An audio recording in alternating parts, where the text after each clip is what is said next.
श्री राम।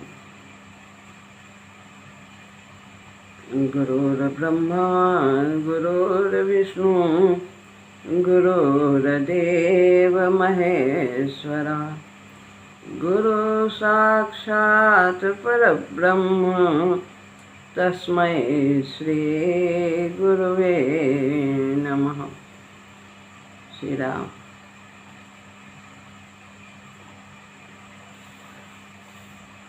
श्रीमद् भगवद गीता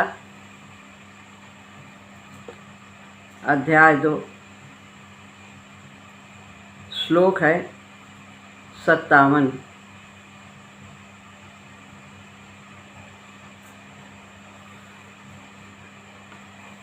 यः सर्वत्रानभिस्नेहा तत्तत् प्राप्य शुभाशुभं नाभिनन्दते न द्वेष्टि तस्य प्रज्ञा प्रतिष्ठिता। यहाँ पर ऊपर की लाइन में पूर्वार्ध में हा पर 8 होता है। हा तक गिने आधे अक्षर को छोड़ करके पूरे अक्षर, तो हा तक 8 की गिनती होती है। और उसके पश्चात आधा सा है, तो सा और रा का विसर्ग बनता है यदि सा हो या रा हो। तो यहाँ पर आधा सा है, यदि पूरा सा होता तो कोई स्वर बचता, लेकिन यहाँ आधा है, इसलिए यहाँ कुछ शेष नहीं बचता है और विसर्ग बन जाएगा आधे सा का। आगे तत् पढ़ा जाएगा। सर्वत्र यानी सब जगह, अनभिस्नेहा, अनभि यह है ऊपर की लाइन में, अनभिस्नेहा यानी स्नेहा माने आसक्ति, अनभि बिना आसक्ति के। यह जो मनुष्य तत् उस शुभाशुभ, शुभ और अशुभ को प्राप्य यानी प्राप्त करके, ना माने ना तो अभिनंदते यानी प्रसन्न होता है, और ना यानी नहीं, ना ही द्वेष्टि द्वेष करता है। तस्य उसकी प्रज्ञा बुद्धि प्रतिष्ठिता स्थिर है।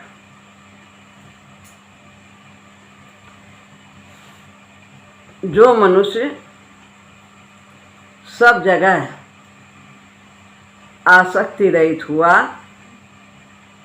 उस शुभ और अशुभ को प्राप्त करके ना तो प्रसन्न होता है और न द्वेष करता है, उसकी बुद्धि स्थिर है, ऐसा भगवान बताते। जो अभी पिछला श्लोक हुआ है 56, उसमें भगवान ने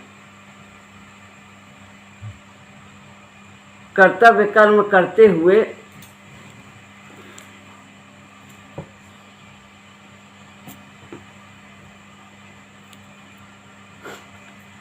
किस प्रकार से निर्विकार रहना चाहिए। कर्तव्य कर्म करते हुए जो भी हम कर्तव्य कर रहे हैं उस समय भी निर्विकार रहना है, यानी आसक्ति रहित रहना है, ममता से रहित रहना है, फल की कामना से रहित होना है। कर्म करते हुए सावधान रहना है। और अब इस श्लोक में बताते हैं कर्म करने के पश्चात जब कार्य पूरा हो जाता है उसके पश्चात जो अनुकूल या प्रतिकूल परिस्थिति आती है उसमें निर्विकार रहना है, यानी सुखी दुखी नहीं होना। एक है कर्म करते समय और इस श्लोक में है कर्म करने के पश्चात जो परिस्थिति आती है, चाहे अनुकूल आए चाहे प्रतिकूल आए, दो में से एक आएगी। हमारे मन का भी हो सकता है, नहीं भी मन का हो सकता है। तो उन दोनों में सम रहना यानी निर्विकार रहना, ऐसा यहाँ पर भगवान बताते हैं। यह सर्वत्रान भी स्नेहा, इसकी व्याख्या में जो सब जगह स्नेह रहित है यानी आसक्ति रहित है, मेरा नहीं है। तो जो सब जगह हर वस्तु में, हर व्यक्ति में, हर परिस्थिति में, घटना में, देश में, काल में, यानी कि शरीर, इंद्रिय, मन, बुद्धि, स्त्री, पुत्र, धन आदि किसी में भी उसका लगाव न हो, मेरापन न हो, कर्तव्य के नाते से कर्म करता। तो यहाँ पर यह सर्वत्रान भी स्नेहा, हर जगह कहीं भी उसमें आसक्ति नहीं होती। तो यह इसका अर्थ है, यह सर्वत्रान भी स्नेह, जो सभी जगह। क्या होता है कि हमें ये वस्तु मिल जाए तो मैं ठीक रहूँगा, मैं बना रहूँगा, मैं स्वस्थ रहूँगा, बहुत दिन जीऊँगा, ऐसी आसक्ति होती है। और उसके बिगड़ जाने पे, चले जाने में ये भय रहता है, मेरे स्वास्थ्य खराब होगा, ये मेरी हानि होगी। और धन के आने से मैं बड़ा आदमी हो जाऊंगा, ये भाव रहता है, मेरा सम्मान होगा। यदि धन का अभाव हो गया तो लोग मेरा अनादर करेंगे। इस तरह के भाव अनुकूलता के पाने के लिए और प्रतिकूलता के जाने के लिए जिसमें नहीं होता है। यह जो वस्तु आदि में एकात्मता है, जो आसक्ति है, इसे ही अभिस्नेह कहते हैं कि ये ऐसा बना रहे और ये ऐसा कभी आए ना। अनुकूलता के लिए दूसरा भाव, प्रतिकूलता के लिए दूसरा भाव। स्थित प्रज्ञ कर्मयोगी का किसी भी वस्तु आदि में इस प्रकार लगाव नहीं होता, आसक्ति नहीं होती, बिल्कुल भी नहीं होती। बाहर से वस्तु, व्यक्ति, पदार्थ आदि का संयोग रहते हुए भी, अगर है भी, मिल भी जाता है इस प्रकार की जो भी वस्तु, पदार्थ, व्यक्ति आदि, तो भी वो उसमें स्नेह रहित रहता है, यानी उसको प्रसन्नता नहीं होती है। बड़े खुश हो गए, मेरे मन का हो गया, ठीक है, जो है आया है ये भी नहीं रहेगा और जो आने वाला वो भी नहीं रहेगा। तत् प्राप्य शुभम नाभिनंदत ना द्वेष्टि। बताते हैं इसका अर्थ कि तत् प्राप्य शुभम, तत् उस प्राप्य, शुभ और अशुभ को, शुभ भी आएगा, शुभ भी आएगा जो सांसारिक दृष्टि से है, आध्यात्मिक दृष्टि से तो अशुभ कुछ होता ही नहीं। तो जो भी कार्य करने में शुभ और अशुभ फल आता है उसका ना अभिनंदन करता है, यानी उसमें प्रसन्नता नहीं जाहिर करता है, और ना द्वेष्टि, ना ही वो द्वेष करता है प्रतिकूलता के आने पर।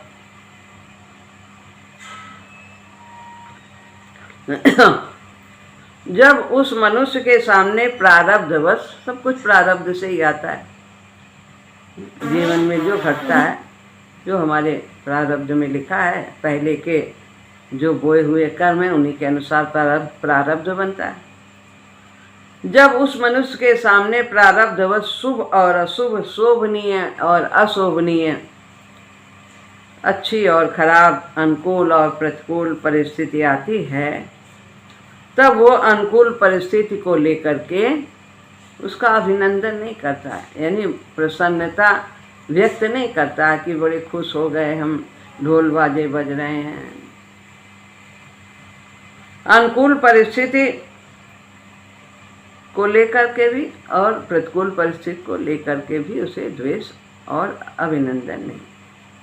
अनुकूल परिस्थिति को लेकर मन में जो प्रसन्नता आती है, मन पहले तो मन प्रसन्न होता है और फिर उसको वाणी से भी व्यक्त किया जाता है और उत्सव भी मनाए जाते हैं। यह उस परिस्थिति का अभिनंदन करना है। अभिनंदन क्या है? इस प्रकार से प्रसन्नता व्यक्त करना। ऐसे ही प्रतिकूल परिस्थिति को लेकर मन में जो दुख होता है, उदासी आती है कि ये कैसे हो गया, क्यों हो गया, ऐसा ना होता तो कितना अच्छा रहता, और ये जल्दी से ठीक हो जाए तो और अच्छा है, ऐसी बातें सामान्य व्यक्तियों में होती हैं। यह उस परिस्थिति को द्वेष करना है। दोनों का अंतर बताया है कि अभिनंदन कैसे करते हैं लोग और द्वेष कैसे करते हैं। तो इस प्रकार से वो द्वेष करता है, लेकिन जो स्थित प्रज्ञ है उसमें ऐसा कुछ भी नहीं होता है, वो दोनों में सम रहता है। सर्वत्र स्नेह रहित निर्लिप्त हुआ मनुष्य अनुकूलता को लेकर अभिनंदन नहीं करता और प्रतिकूलता को लेकर द्वेष नहीं करता। उसके भीतर सदैव एक रसता रहती है। तत् कहने का तात्पर्य है उस जिन जिन अनुकूल और प्रतिकूल वस्तु, व्यक्ति, घटना, परिस्थिति आदि से विकार होने की संभावना है। अनुकूलता से भी विकार होता है और प्रतिकूलता से भी विकार होता है। अनुकूलता से क्या विकार हुआ? अनुकूल परिस्थिति आई तो सुखी हो गए, ये विकार है। हलचल होना, सुखी होना, दुखी होना, ये विकार है। तो यदि अनुकूलता होती है तो भी उसमें विकार नहीं होता, प्रसन्नता से उत्सव आदि नहीं मनाता, बहुत धूमधाम, बहुत खुश हो रहे हैं, मन से भी वाणी से भी व्यक्त कर, ऐसा वो नहीं करता, सम रहता है, अंदर से सम रहता है। बाहर से देखने में कुछ भी व्यवहार हो सांसारिकता के नाते, लेकिन अंदर से वो सम रहता है। प्रभु की कृपा है, प्रभु ने जो दिया है उन्हीं का है और उन्हीं को अर्पण।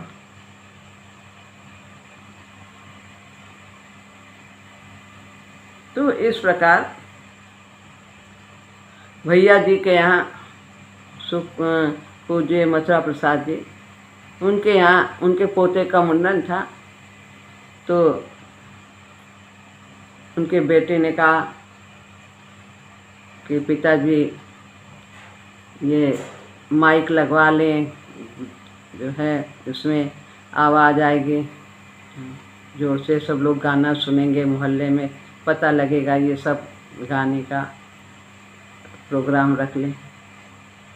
ये थे भैया जी तो ये सब में रुचि नहीं लेते थे, लेकिन फिर हाँ हाँ बेटा, हाँ हाँ करो करो, लेकिन हम सत्संग जाएंगे, हम दोपहर का सत्संग करके फिर शाम को हम आएंगे और फिर हम भी शामिल हो जाएंगे, हम भी खूब डांस करेंगे, ऐसा है, करो करो।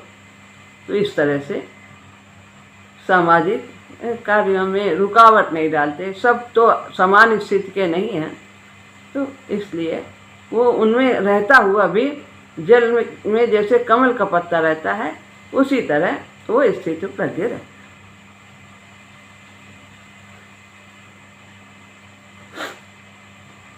तस्य प्रज्ञा प्रतिष्ठिता। तो ये बताया कि उसमें विकार होने की संभावना नहीं होती है। स्थिर प्रज्ञ में अनुकूल आए या प्रतिकूल आए परिस्थिति, दोनों में वो सम रहता, न सुखी होता है न दुखी।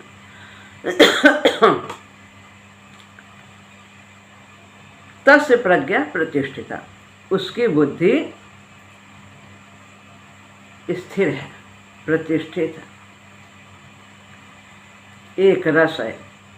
साधना अवस्था में उसकी जो व्यवसायत्मिका बुद्धि थी, निश्चयात्मिका बुद्धि थी, साधना अवस्था में कर्तव्य कर्म करने में, फल के प्राप्त होने में व्यवसायत्मिका एक निश्चय था उसका कि ये अनुकूल और प्रतिकूल पाना ये हमारे जीवन का उद्देश्य नहीं है, ये एक आए और एक जाए।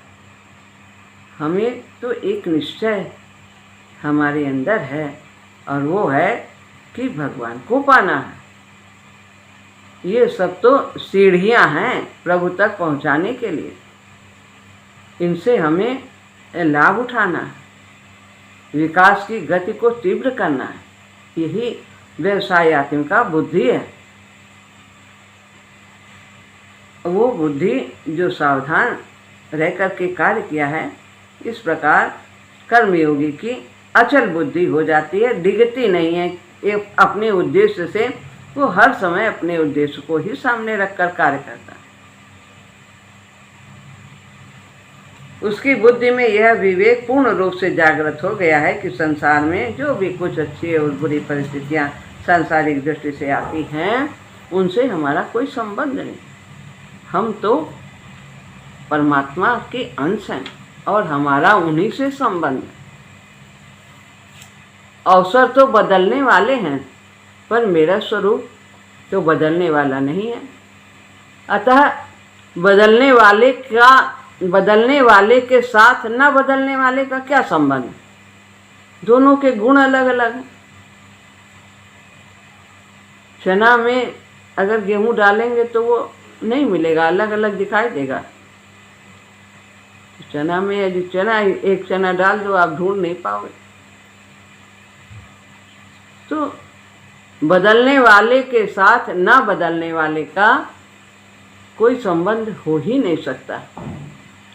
इस तरह से वह अपने को प्रकृति से अलग रखता है और गुणातीत रहता है। तो यहाँ पर ऐसे भगवान ने बताया है कि कर्मयोगी क्रियाशील होता है।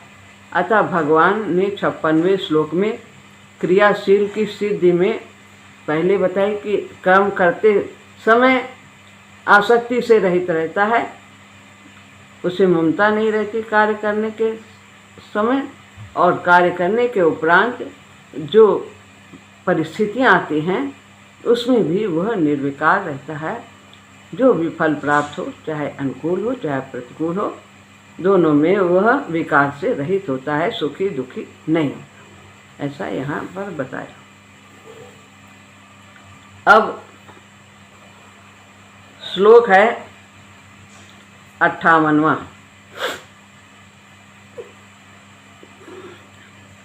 यदा संहर्ते चायं कूर्मोऽङ्गानीव सर्वशः इन्द्रियाणीन्द्रियार्थेभ्यः तस्य प्रज्ञा प्रतिष्ठिता। यहाँ पर उत्तरार्ध की पंक्ति में संधि है 8 के बाद। तो या तेभ्यः आया है या तक, उसके पहले या के पहले आधा सा है, आधा भा है, तो और बाद में या के पश्चात आधा सा है।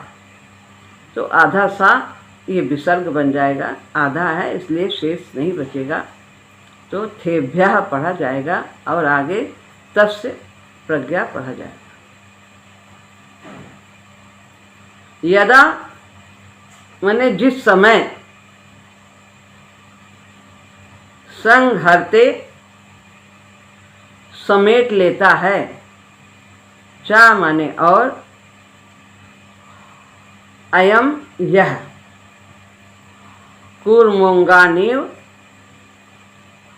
कूर्म यानी कछुआ, अंगानी अपने अंगानी अपने अंगों को, इव माने जिस तरह से, सर्वशः सब ओर से,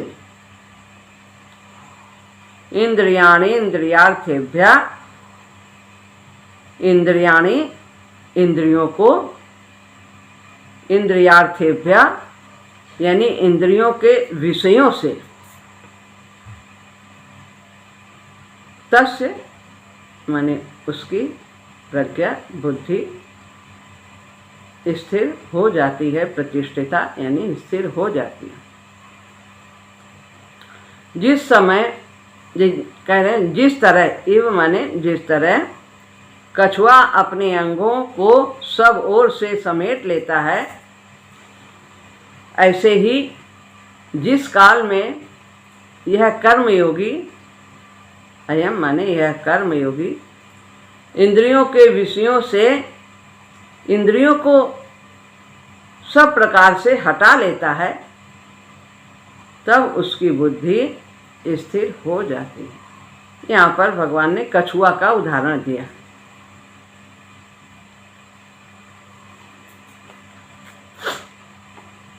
यदा संहरते से लेकर के प्रज्ञा प्रतिष्ठिता पूरे श्लोक का अर्थ बताते हैं। यहाँ कछुए का दृष्टांत देने का तात्पर्य है कि जैसे कछुआ चलता है तो उसके 6 अंग दिखते हैं,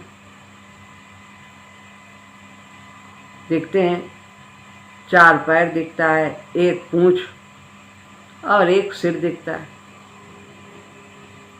ये 6 अंग दिखते हैं। परंतु जब वो अपने अंगों को छिपा लेता है तब केवल पीठ दिखती है। ऐसे ही स्थित प्रज्ञ 5 इंद्रियां और 1 मन, इन 6 को अपने अपने विषयों से हटा लेता है।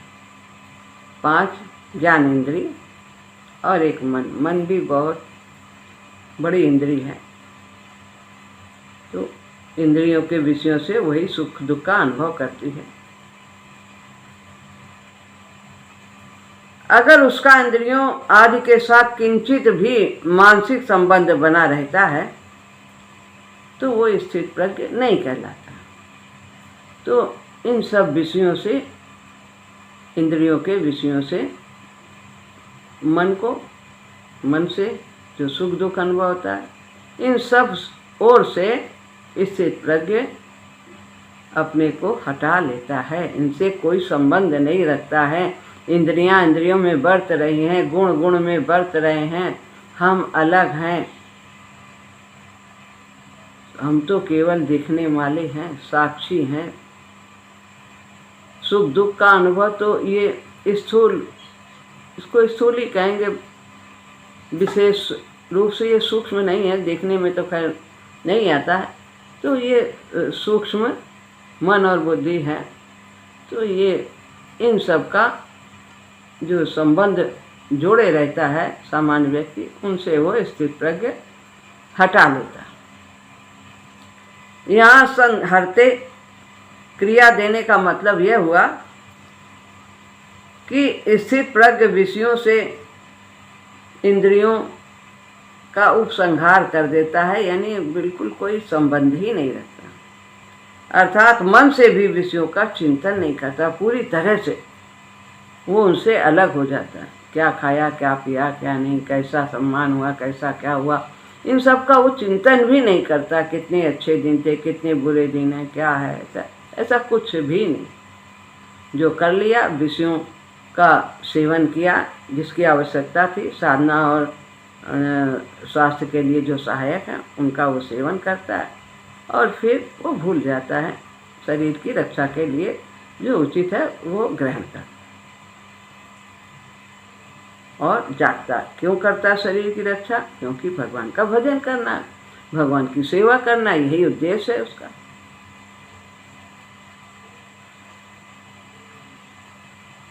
तो यहाँ पर यदा किया है, यदा शब्द आया, यदा के साथ तदा आना चाहिए। यदा माने जब और तदा माने तब। यदा और तदा दोनों, जब कहीं लगाया है तो कोई भी वाक्य बनाते हैं तब उसके साथ आता है।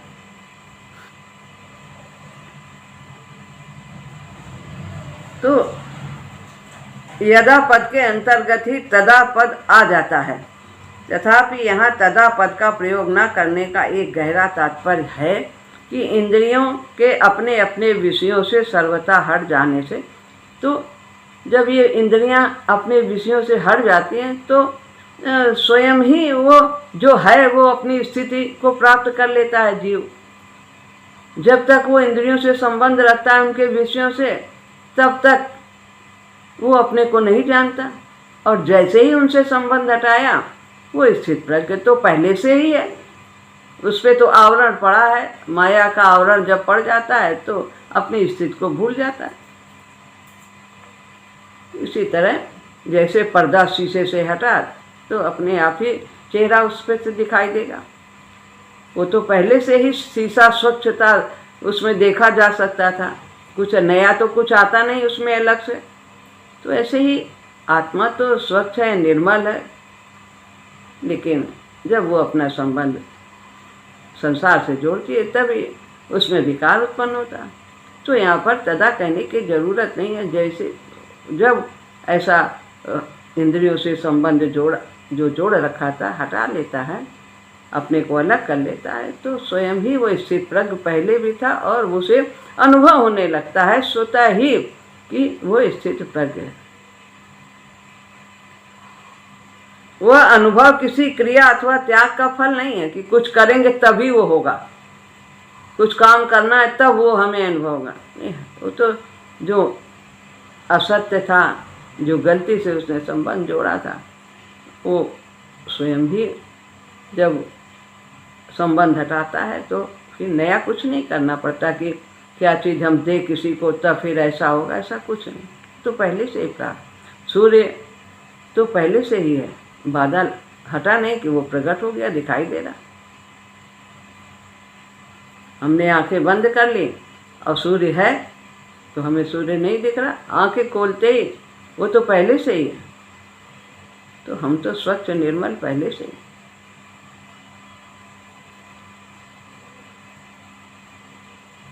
सूर्य तो पहले से ज्यों का त्यों ही है।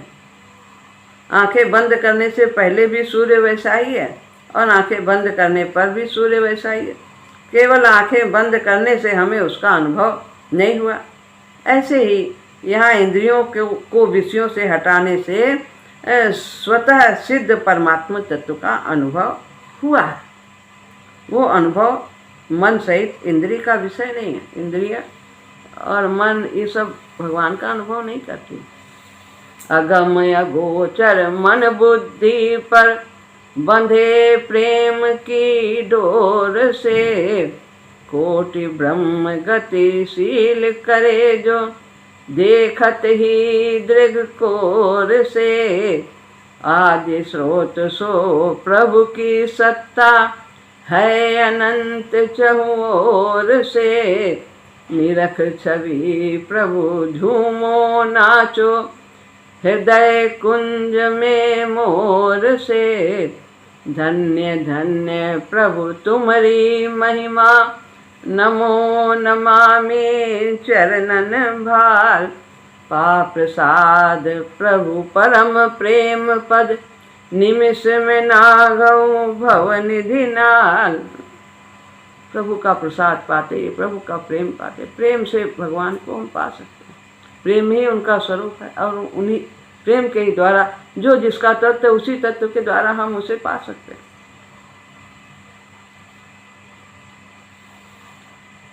तो यहाँ पर ये बताया है भोगों के साथ संबंध रूप पर्दा रहने से उसका अनुभव नहीं होता और यह पर्दा हटते ही हमारी भोगों से आसक्ति जैसे समाप्त होती है वो उस तत्व का अनुभव होने लगता है। तो यहाँ पर यह श्लोक पूर्ण होता है।